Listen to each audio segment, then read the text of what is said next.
Anadolu'da.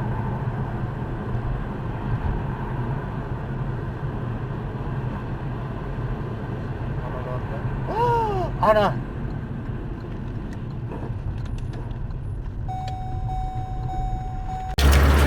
Ay, zaman avariya boldum nerede ağzım. Yani gözüm aldıkça oldu.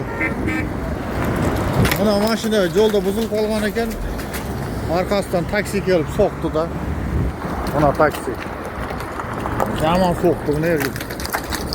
Çaçırap gitti bu. Hüt var joğa. Ehtiyat bolğula. Meni gözüm aldıkça oldu. Hazır meni registratörüme düşüp kaldı. Ama водитель жаман өзүдөн кетип калды. Болмуш керек.